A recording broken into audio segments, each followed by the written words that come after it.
Cyberpunk 2077 is heavily inspired by the cyberpunk media that came before it, so let's take a look at another movie. This is Robert Longo's Johnny Mnemonic, released in 1995, starring Keanu Reeves as the titular character. I guess he just has an affinity for playing characters named John. This movie is based on a short story by William Gibson of the same title, and he also wrote the screenplay for this adaptation. The actual narrative is quite different, but the premise is similar. Gibson famously penned one of the genre's most influential works in Neuromancer, and the Johnny Mnemonic story actually preceded that by a few years. Johnny Mnemonic pulls a Star Wars and does a bit of world building through the opening crawl. First thing of note is that corporations rule the world, a staple of the cyberpunk genre. The next is that there's an epidemic of a disease called NAS, or Nerve Attenuation Syndrome.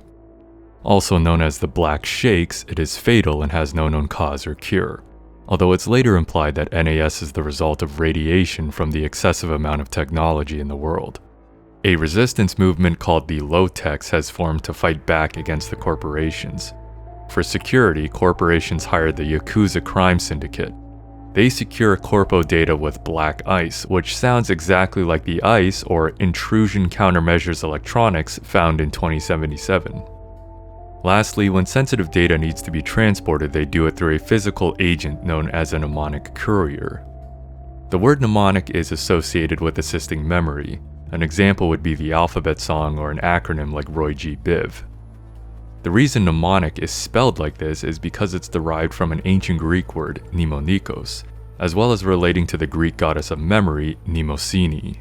Sometimes people will accidentally spell mnemonic with a P, likely getting it mixed up with the word pneumonic relating to the lung infection pneumonia.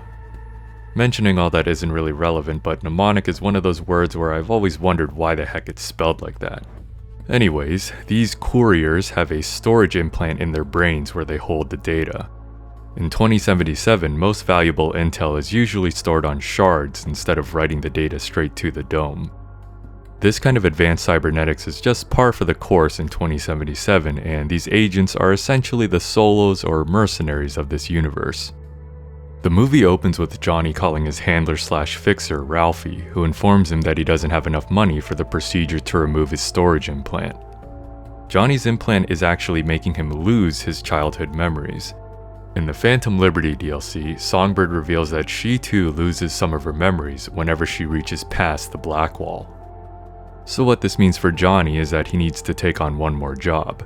This one takes him to Beijing, where he meets a group of scientists defecting from a corporation called Pharmacom. They need him to smuggle some data to a contact in the free city of Newark. However, on the way to this meeting, we learn that Johnny's got limited storage space in his implant, along with a warning not to exceed it. One of the TV ads in 2077 is actually an Easter egg referring to this.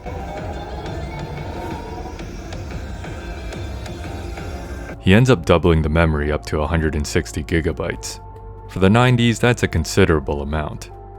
Unfortunately for this job, that still isn't enough, but he decides to take on the data anyways. During the transfer, you'll get a glimpse of the virtual internet.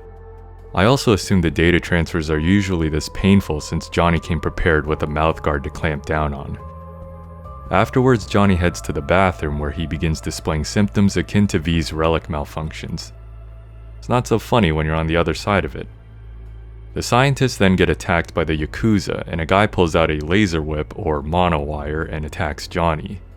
He narrowly escapes, kicking off the rest of the movie. Johnny not only needs to complete the job, but also needs to do so in a certain amount of time, or he risks getting permanent brain damage and corrupting the data. A race against the clock to fix the brain. Sounds familiar, doesn't it? And that's all within the first 15 or so minutes of the movie. I saw a couple more similarities throughout the rest, but I'll stop here to give you a chance to check it out.